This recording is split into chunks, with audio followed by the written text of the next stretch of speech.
साथियों, कल बिहार के वैशाली जिले से एक बीपीएससी शिक्षिका प्रिया भारती की जब सुसाइड की खबर आई, आत्महत्या की खबर आई, तो उसके बाद फिर से सोशल मीडिया पे यह विवाद जो है वो छिड़ गया कि बिहार के अंदर इतने शिक्षक लगातार आत्महत्याएं क्यों कर रहे हैं। पिछले कुछ दिनों से बिहार के कई जिलों से बीपीएससी शिक्षकों की आत्महत्या की खबरें आ रही थी, तो कहीं ना कहीं ये कहना उचित होगा कि कुछ तो कमी है या कुछ तो समस्याएं बिहार के अंदर शिक्षक झेल रहे हैं कि इस तरीके के कदम जो है वो उठा रहे हैं। मैंने जब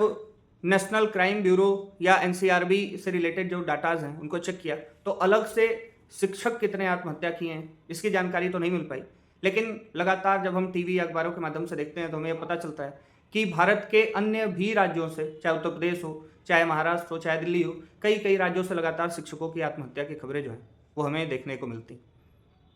तो सवाल ये उठता है कि एक शिक्षक जो छात्र को सही रास्ता दिखाने के लिए है, एक शिक्षक जो भारतीय शिक्षा व्यवस्था की रीढ़ है, एक शिक्षक जो परेशान लक्ष्य से घबराए एक छात्र को सही रास्ता दिखाने का काम करता है, ऐसा शिक्षक आज किन समस्याओं में घिरता नजर आ रहा है कि वो इतने बड़े कदम उठा रहा है कि अपनी जीवन लीला को ही समाप्त कर रहा है और स्वयं से समाप्त कर रहा है। शिक्षक होना बिल्कुल भी आसान कार्य नहीं है। भारतीय इतिहास में और भारतीय धर्म ग्रंथों के अंदर भी शिक्षकों को एक विशेष स्थान दिया गया। 1947 के बाद भारत की आज़ादी के बाद हमने देखा कि कैसे शिक्षक भारतीय राजनीतिक व्यवस्था में बड़े बड़े पदों पर पहुंचे,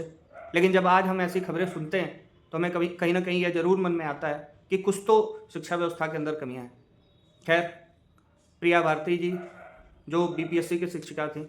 उन्होंने जो सुसाइड नोट छोड़ा है उसमें उन्होंने किसी के ऊपर किसी प्रकार का इल्ज़ाम तो नहीं लगाया, लेकिन यह ज़रूर था कि कुछ समस्याएं तो ज़रूर रही होंगी जिसके कारण इस तरीके का कदम उठाना पड़ा। तो यह चिंतन का विषय है, सोचने का विषय है कि समाज को दिशा दिखाने वाले लोग क्यों ऐसा कदम उठाने के लिए मजबूर हैं। मैं हूं शिवम राय और आप देख रहे थे जननीति टू।